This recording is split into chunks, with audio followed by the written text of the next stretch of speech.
La puff est un produit de vapotage indiqué pour remplacer la cigarette au même titre que les cigarettes électroniques.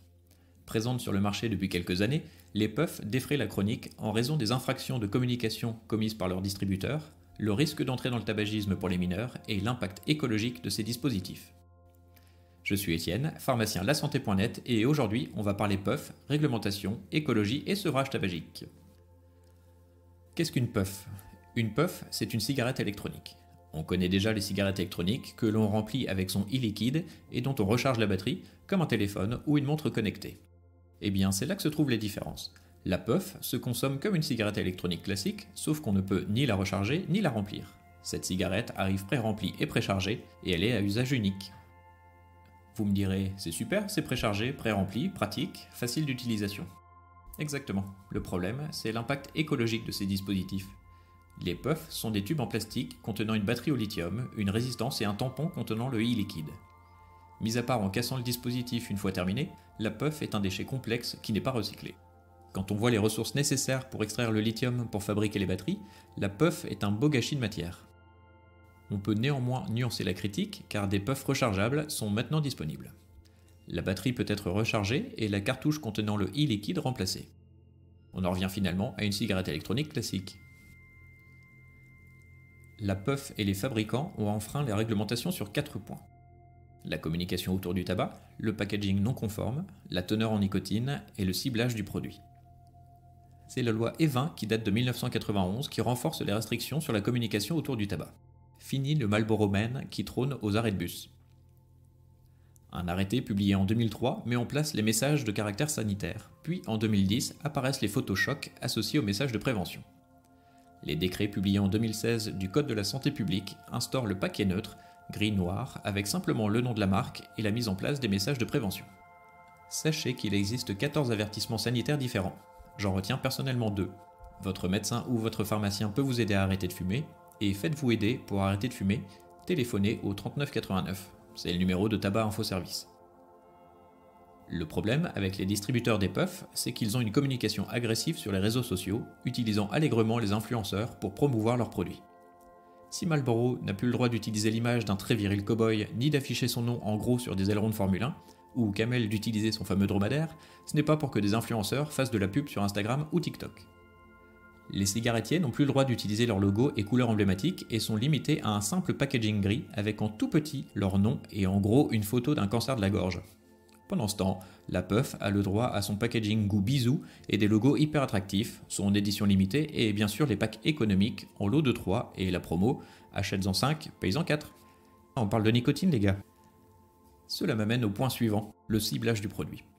Les personnes visées et touchées par les réseaux sociaux sont des enfants et des adolescents, qui n'ont pas à consommer des puffs. Même si les distributeurs s'en défendent, le ciblage augmente le risque d'entrer dans le tabagisme des enfants. Quand on sait que les objectifs de santé publique sont de faire de 2032 la première génération sans tabac, introduire le vapotage comme à la mode auprès des enfants, ça va pas dans le bon sens. L'objectif annoncé par les fabricants de puffs, c'est de proposer une solution d'essai, peu chère et peu contraignante pour les fumeurs qui souhaitent arrêter de fumer, avant d'investir dans une vraie cigarette électronique, plus chère et plus compliquée à utiliser. Ok, merci, mais dans ce cas, on ne propose pas des dispositifs destinés aux adultes comme si c'était des bonbons. Les puffs avec nicotine provoquent un effet de dépendance très rapidement et très fort chez les adolescents. C'est d'autant plus grave que les effets de la nicotine sur le cerveau immature des enfants sont dangereux. Là où on commence à gagner une bataille en dissuadant les enfants de fumer des cigarettes, les puffs ouvrent une nouvelle porte d'entrée vers la dépendance à la nicotine et augmentent le risque de tomber dans la consommation de tabac. En parlant de nicotine, la concentration maximale de nicotine par puff est limitée à 2%. Mais pourquoi respecter cette règle quand on a déjà craché sur le code de la santé publique ? Soyons fous, proposons des puffs à 2,5 fois la dose autorisée. Alors oui, il y a des puffs sans nicotine, parfaits pour les adultes en cours de sevrage qui ont besoin du geste. Mais quand on peut lire « Prends celle à 0% de nicotine, il n'y a aucun risque ». Aucun risque de quoi ? De dépendance ? C'est certain. Cependant, ça donne l'image que vapoter, c'est normal. Et encore une fois, non. C'est ouvrir la voie à l'expérimentation, à la consommation de nicotine. Mais le propylène glycol contenu dans le e-liquide qui est chauffé et inhalé, qui sait dire quel effet ça a sur la santé à long terme ? Ce qu'on doit respirer, c'est de l'air, de l'oxygène et de l'azote. Pas des produits chimiques contenus dans des tubes en plastique colorés au goût banana split. Il y a déjà suffisamment de pollution atmosphérique comme ça. Tiens, au fait, vous avez entendu parler des puffs au CBD ? Bah oui, pour soulager votre stress et anxiété. Ça vous rappelle rien? En plus, c'est de la haze, hein? Bon ok, je caricature, mais encore une fois, on pousse au vice, non? En tant que pharmacien, mon devoir est de promouvoir la santé publique, et les puffs devraient rester à leur place de solution de sevrage tabagique. Comme les cigarettes électroniques, les puffs ont tout à fait leur place dans la stratégie de sevrage. C'est l'usage détourné qui est dangereux pour la santé. En parlant de sevrage tabagique, je vous rappelle les solutions existantes pour vous aider à arrêter de fumer. Il y a Tabac Info Service, la plateforme téléphonique, qui est disponible au 39,89. Elle est aussi disponible via leur application et propose un e-coaching pour le sevrage tabagique. Un accompagnement à l'arrêt du tabac est également possible en pharmacie, avec la présentation des différentes stratégies de sevrage, les bienfaits de l'arrêt du tabac sur la santé, et sachez que l'assurance maladie prend en charge les traitements nicotiniques de substitution. Des entretiens motivationnels peuvent être proposés pour renforcer la probabilité d'arrêt du tabac. Ces aides sont largement relayées chaque année lors du mois sans tabac en novembre.